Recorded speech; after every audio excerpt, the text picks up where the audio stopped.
Our world is struggling Dunia kita sekarang bergumul with two very big concepts. dengan dua konsep yang sangat besar. Number one Yang nomor satu, is intimacy. keintiman. Number two Nomor dua, is proximity. kedekatan, proximity. What we are longing for is intimacy. Yang kita rindukan sebenarnya keintiman. But what we are striving to continually achieve is proximity. Tapi sebenarnya yang kita perjuangkan untuk kita peroleh cuma kedekatan. We just like to be close to somebody. Kita cuma pengen dekat sama seseorang. So we take photo, Jadi kita foto bersama, so we put it on our Instagram, taruh di Instagram, on our Facebook. kita taruh di Facebook. We want to be known to be that we know certain people. Ya, kita ingin diketahui orang bahwa saya kenal sama beberapa orang tertentu. So by showing that, we can stand next to each Ya, other. sehingga dengan menunjukkan itu kita bisa berdiri bersebelahan. After a while, it becomes that relationship with God.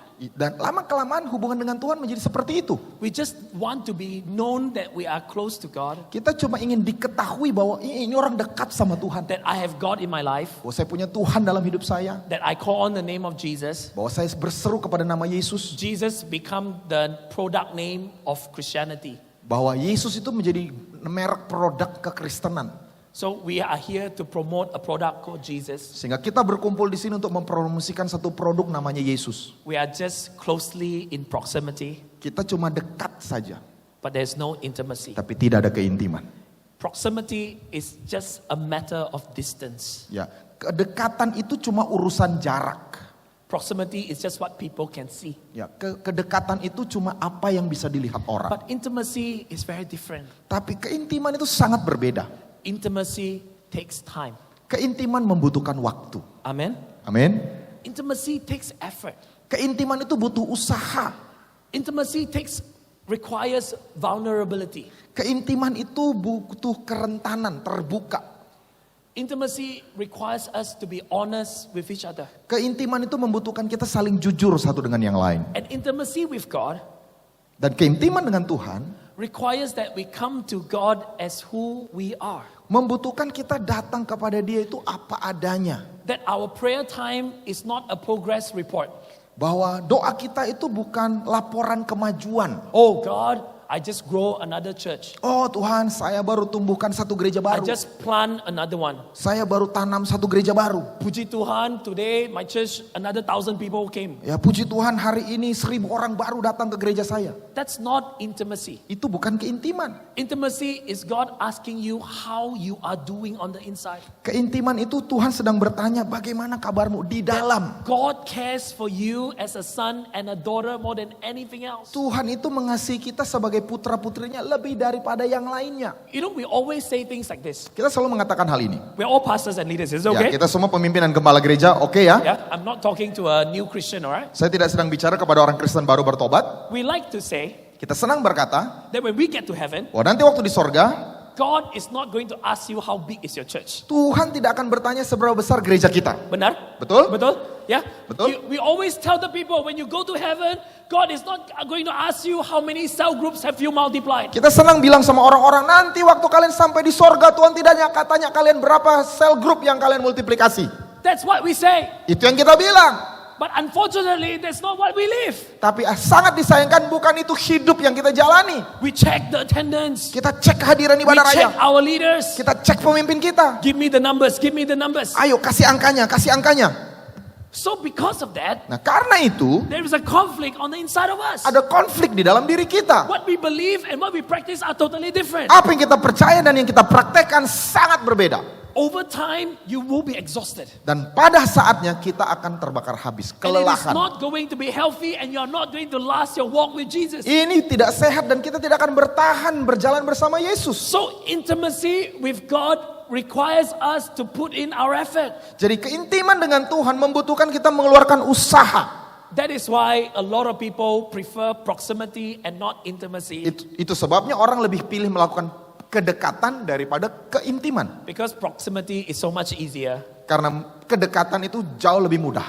Intimacy Keintiman is not just physical. bukan hanya fisik saja. Intimacy is mental and spiritual. Keintiman itu menyangkut mental dan spiritual. Amen. Amin. I'm married to my wife for 14 years. Ya, saya sudah menikah dengan istri saya selama 14 tahun. We have been best friends for 7 years before we got married. Kami sudah jadi sahabat 7 tahun sebelum kami menikah. Our intimacy is because we can talk and share our heart openly to one another. Keintiman kami terjadi karena kami bisa berbicara secara terbuka, pikiran terbuka satu dengan yang lain. You know, our spirituality is something that we can talk about it, we can argue, and we can struggle together. Ya, kerohanian kami berdua adalah sesuatu yang bisa kami gumuli sama-sama, bahkan kami perdebatkan, kami bahas sama-sama. And that's the intimacy that we have. Dan itu keintiman yang kami miliki. Proximity is just physical. Sementara kedekatan hanya bersifat fisik. Our young people today struggle with that. Dan anak muda sekarang bergumul dalam hal itu. They think that having sex is intimacy. Mereka berpikir berhubungan seks sama dengan keintiman. And so as pastors and leaders, we need to educate them what is the true meaning of intimacy. Sehingga sebagai gembala dan pemimpin gereja, kita harus mengedukasi, mendidik mereka apa sebenarnya keintiman yang sejati. Because the real and deepest intimacy is not physical but mental and spiritual. Karena keintiman terdalam dan sejati bukan hanya sekedar fisik, tapi secara mental dan rohani. And this also explains Dan ini juga menjelaskan why there are some church member that's only been in church for 3 months, they are so close to you. ya, kenapa ada jemaat yang mereka baru datang 3 bulan tapi begitu dekat kepada Anda. And there are some church members that have been coming to church for 10 years, but they are still behaving like a new friend. Ya, tapi ada yang sudah 10 tahun di gereja kita tapi kelakuannya masih seperti teman baru. Because that one just wanted proximity. Karena yang terakhir itu cuma mau kedekatan. They wanted to be known that they are in your church. Mereka cuma mau diketahui bahwa mereka ada di jemaat Bapak Ibu. They do not want to build real intimacy. Mereka tidak mau membangun keintiman sejati. But intimacy is scary. Tapi keintiman itu menakutkan. Because you will have to reveal your weakness. Karena kita bersedia untuk menunjukkan kelemahan kita. And you have to be open about who you are. Dan kau harus terbuka mengenai siapa dirimu.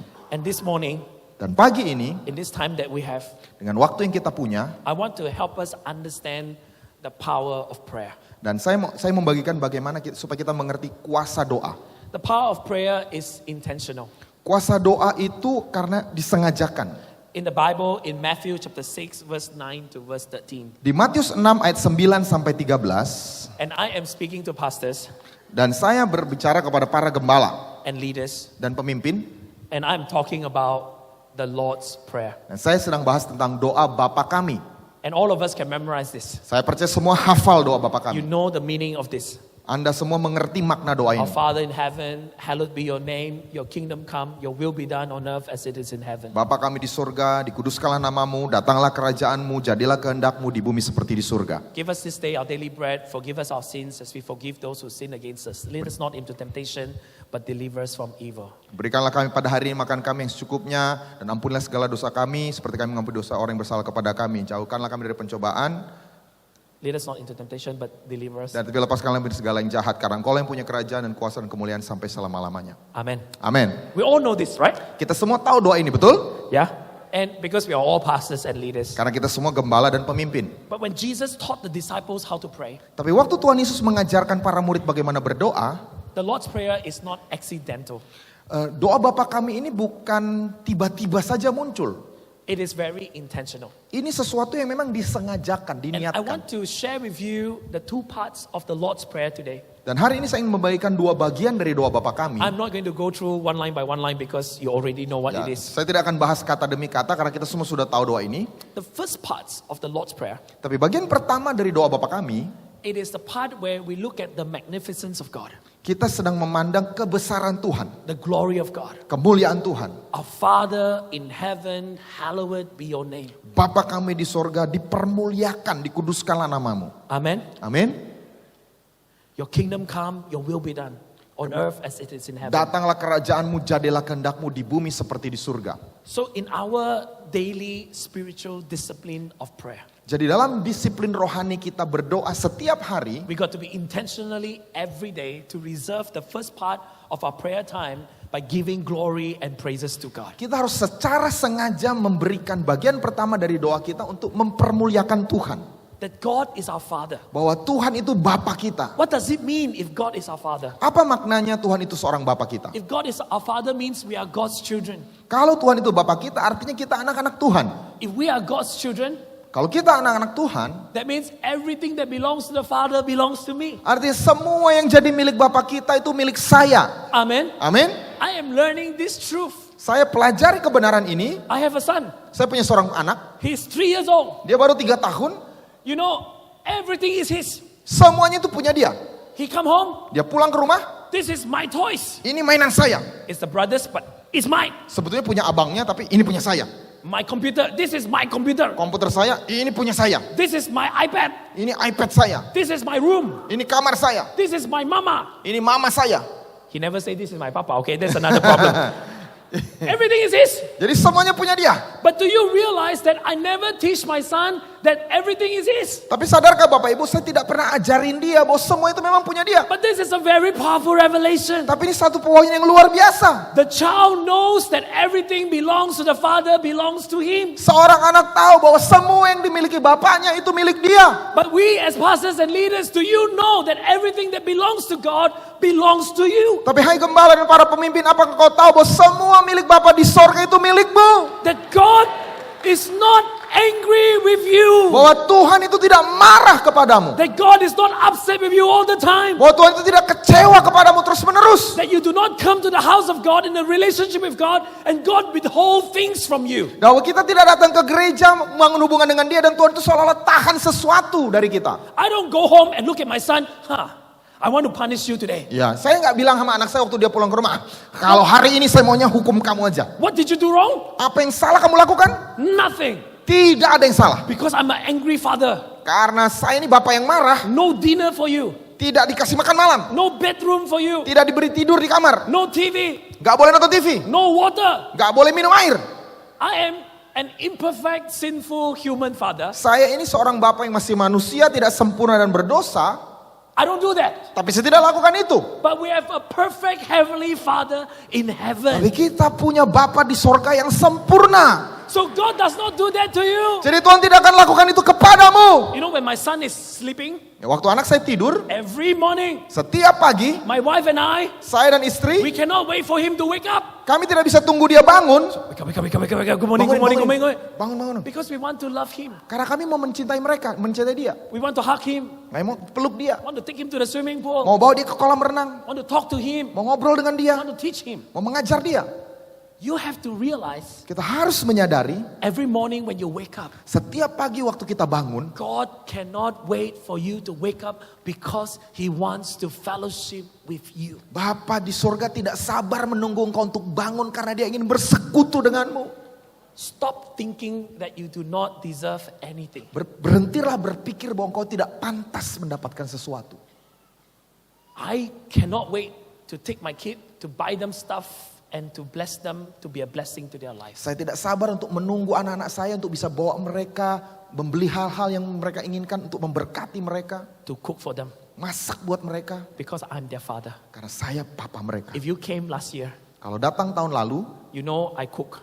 saudara tahu saya ini masak. And I taught you about how to make the best bakmi in all of Indonesia, remember? Ya, ingat ya, tahun lalu saya mengajari bagaimana cara bikin Ya. bakmi terenak di Indonesia. You deserve every good thing. Saudara pantas mendapatkan semua yang terbaik. That's the first part of your daily life. Itu bagian pertama dari hidup sehari-hari. But the second part of the intention of prayer Tapi bagian kedua dari doa yang diniatkan, disengajakan is to give us this day our daily bread. adalah berilah kami pada hari ini makanan kami yang secukupnya, Forgive us our sins as we forgive those who sin against us. dan ampunilah kami akan kesalahan kami seperti kami juga mengampuni orang yang bersalah kepada kami. Lead us not into temptation, but deliver us from evil. Dan jangan membawa kami kepada yang jahat dalam pencobaan, tapi lepaskanlah kami daripada yang jahat. The second part of the Lord's Prayer Bagian kedua dari doa Bapa kami, deals with the boring, mundane stuff in life. mandate. Mundane, boring. Ya, jadi itu berurusan dengan hal-hal membosankan yang harus kita lewati tiap-tiap hari. It's not the magnificence, Bukan membesarkan, it's the mundane. tapi yang rutinitas hari-hari. It's not the awe, Bukan yang mengagumkan, but it is the struggle. tapi pergumulan. Amen. Amin. We have to realize Kita harus menyadari that there are two parts to our lives. ada dua bagian dalam kehidupan kita. God is a good God. Tuhan kita Tuhan yang baik. God wants to give us the best of everything. Tuhan mau memberikan kita terbaik dalam segala hal. But there are certain things that we struggle. Tapi ada hal-hal yang memang kita gumuli dalam hidup. We struggle with daily challenges. Kita bergumul dengan tantangan sehari-hari. Because you realize that after you become a pastor, you are still stuck in the macet. Ya, so kita sadar udah jadi gembala pun tetap harus menghadapi kemacetan. Yeah, the Lord Betul. doesn't open a way for you unless you have escort. But otherwise, you are stuck in the macet. Ya, Tuhan tidak akan bukakan kemacetan kecuali kita punya forrider. Tapi kalau kita punya forrider justru kita penyebab macet. The first part of the Lord's Prayer Bagian pertama dari doa Bapa helps kami us to teach our church how to honor God. menolong kita untuk mengajar jemaat kita bagaimana menghormati Tuhan. The second part of the Lord's Prayer Bagian kedua dari doa Bapa kami teach us to realize that all of us need God in our daily life. mengajar kita bahwa kita semua membutuhkan Tuhan dalam hidup kita sehari-hari. The leader of the future, Pemimpin masa depan, you need to learn to build that on the inside of you. kita perlu bangun hal itu di dalam diri kita. That you got to take time to receive God into your heart. Kita butuh waktu, meluangkan waktu untuk menerima Tuhan itu di dalam diri kita. Because this is what the future generation will need. Karena ini yang akan dibutuhkan oleh generasi mendatang. Our life is not just everything is awesome, every day is beautiful, every day is perfect. Hidup kita itu tidak selalu segalanya indah, segalanya sempurna, segalanya hebat. There's a second part of our lives where we struggle with problems, with pain, with disappointment, with diseases and sicknesses. Ada bagian kedua dalam hidup kita harus berhadapi dengan tantangan, pergumulan, masalah, sakit, penyakit. I want us to know this as I draw to a close. Ya, saya mau kita Can I sadari have ini saat saya mau my tutup. Ya, pemain keyboard musician bisa maju ke to depan. Semua pemain musik bisa maju ke depan. I want to close this first session Saya ingin menutup session pertama ini to prepare all of us for the next one. untuk mempersiapkan kita semua ke session berikutnya. Because before we work on our church, Sebelum kita mengerjakan sesuatu di gereja kita, we got to first work on ourselves. kita harus pertama kerjakan sesuatu dalam diri kita dulu. Amen. Amin. We are here to build a healthy church. Kita ada di sini untuk membangun sebuah gereja yang sehat. Not just a big church, but a healthy church. Bukan hanya sebuah gereja besar, tapi gereja yang sehat. But a healthy church starts from a healthy pastor. Ya, tapi gereja yang sehat diawali dengan gembalanya yang sehat. It starts with a healthy individual. Dimulai dengan pribadi yang sehat. It starts with a healthy family. Dimulai dengan sebuah keluarga yang sehat. When all these components are healthy, Ketika semua komponen tadi itu sehat, then you will have a healthy church. barulah kita punya gereja yang sehat. But today, as I set this platform for all my other friends to speak, Tapi hari ini sudah saya meletakkan dasar atau platform bagi teman-teman saya untuk bicara lanjutkan. it's something very important that we all must learn. Ada satu hal yang sangat penting harus kita semua pelajari. That we have to realize Bahwa kita semua harus menyadari that God is always God. bahwa Tuhan tetaplah Tuhan. Amen. Amin. Whether you are celebrating the good things in your life, Entahkah kita sedang merayakan hal-hal baik dalam hidup kita, or whether you are going through some very difficult times in your life, in your marriage, in your health, ataupun kita sedang melewati masalah sukar dalam pernikahan, dalam keluarga, dalam kesehatan, we need to realize kita perlu menyadari that God has not changed. bahwa Tuhan tidak berubah. Amen. Amin. We are learning Kita semua belajar through the good times, lewat masa-masa baik, through the bad times. lewat juga masa-masa sukar, We masa are buruk. learning to be Yeah. more intimate with God. Kita semua belajar bagaimana lebih intim dengan Tuhan. So those of us who are married, Jadi semua yang sudah menikah, I'm married. saya sudah menikah. We know that our marriage is not perfect. Ya, kita tahu pernikahan kita tidak sempurna. And sometimes as a pastor, it's challenging. Dan kadang-kadang sebagai seorang gembala itu sesuatu yang menantang, menyulitkan. You are getting ready to preach in the church. Saudara siap-siap mengkhotbah di gereja. And you're wanting to raise money for the church building. Saudara mengumpulkan uang untuk pembangunan gereja. But this morning, before you came to church, you are fighting with your wife. Who used the toilet first? Tapi pagi-pagi sebelum berangkat gereja bertengkar sama istri siapa yang boleh pakai toilet duluan. And then she take on makeup for so long. Faster, I'm late, Ya, faster. dan kemudian dia pakai makeup begitu lama. Ayo lebih cepat, ini udah terlambat. Ayo cepat-cepat. And then when you are getting ready into the car, Nah, waktu yang masuk ke mobil, your son decided, I don't want to go to church today. ya anak saudara bilang tiba-tiba saya nggak mau ke gereja hari ini. And then you are going crazy. Cepat, get into the mobile. Yeah. Your father is the pastor. Ya, saudara mendadak ngamuk bilang cepat masuk mobil, bapakmu kan gembala. And then you are so upset in the car. Saudara udah marah-marah di mobil. And then when you come to church, Nah, sampai di gereja, apa kabar semua? Puji Tuhan. Benar? betul? Betul? It's the reality. Itulah kenyataan. even though we don't live in a perfect world, living a perfect life, Walaupun kita tidak ditinggal dunia sempurna dan menjalani hidup yang sempurna, the up and down ada naik dan turun, helps me to be more intimate with my wife and my family. itu tetap semuanya menolong saya lebih intim dengan istri saya. That your relationship with God, Dan hubunganmu dengan Tuhan with the up and down, ketika ada sedang masa baik dan masa tidak baik, is to help you to Yeah. be more intimate with Jesus. menolong kita semua untuk lebih intim dengan Tuhan Yesus. Amen. Amin. Amen. It's not flat. Jadi tidak datar. So I want to encourage you. Jadi saya mau kuatkan dorong kita I semua. want to inspire you Saya mau inspirasi Bapak Ibu Saudara semua. that it's okay. Ini hidupmu. Amen. Nikmati hidupmu. That it is okay. It's beautiful. Bahwa semuanya itu indah, semuanya oke. It's amazing. Ini luar biasa. And everyone say, Dan semua orang katakan,